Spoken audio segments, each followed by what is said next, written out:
Way back in April 2020, when we were first locking down, I wrote that the Facebook portal was the perfect gadget for the pandemic.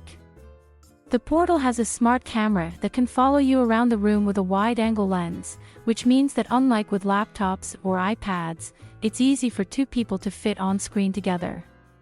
The perfect use case is grandma and grandpa using it to video chat with the grandkids. Grandparents across the globe were itching to pinch little cheeks, but those same grandparents were the most vulnerable to COVID-19, so distance was kept. The portal offered a temporary solution. Inside, it's a maelstrom.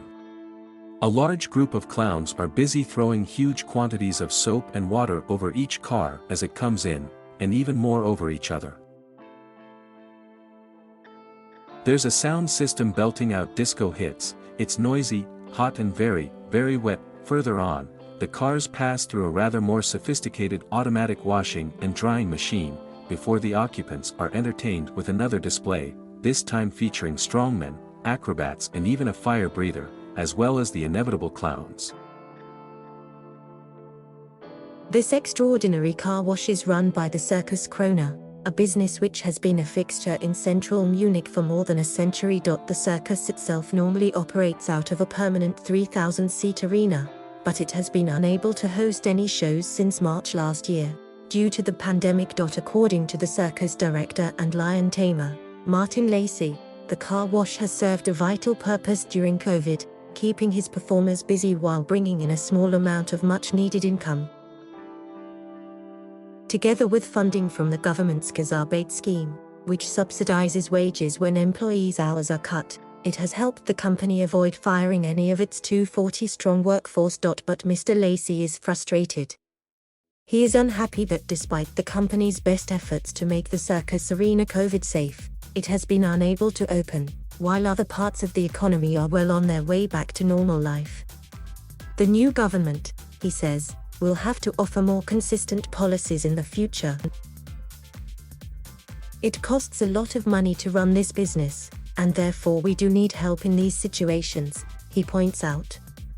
When they make a law, they have to really think about the laws they are making. There's been a lot of backwards and forwards. So that's been very, very difficult. A short distance across town, in the cellars beneath the ornate neo-Gothic new town hall, the Ratskeller restaurant is preparing a range of Bavarian delicacies for its evening customers.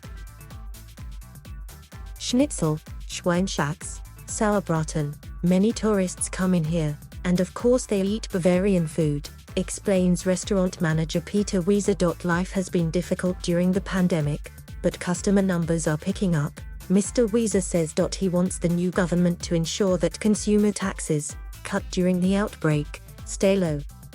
He is also hoping it will become easier to recruit immigrant labor, to help solve a shortage of workers. We need employees, he says.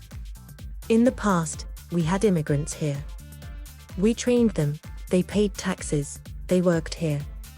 Then they had to go back to their country. This is not the right way, we need these people right now. But on the prospect of life under a new chancellor, he insists he's very relaxed. We had 15 years of Angela Merkel. I'm a fan of Angela Merkel, but now it's time to change, and we'll handle it somehow, he says with a grin. Many small and medium-sized businesses in Germany, as in other countries, are currently focused on short-term survival in the hope of medium-term revival. But larger companies are able to focus on the longer term. At the IAA International Mobility Show in Munich, I meet with Wolf Henningskieder, the chief executive of ZF Group, a major supplier of high-tech systems for the world's carmakers. As he prepares to welcome Mrs. Merkel herself to his stand at the show, he tells me the new chancellor will have to take her place as a leader on the European stage. We need a strong Europe, focusing on technology, he says. We see a North America, we see a China, focusing heavily on most advanced technology and education, and trying to take a lead. That is a competition where Europe has to play the game.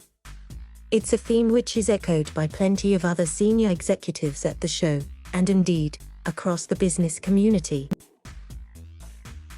With the fortunes of the main parties fluctuating throughout the election campaign, it is still by no means clear who will lead the next government, even if the Social Democrats of Vice-Chancellor Olaf Scholz now seem to be in pole position. But whoever inherits the keys to the chancellery, it is clear Germany is facing a new era, and for the new leader there will be no shortage of tough economic challenges.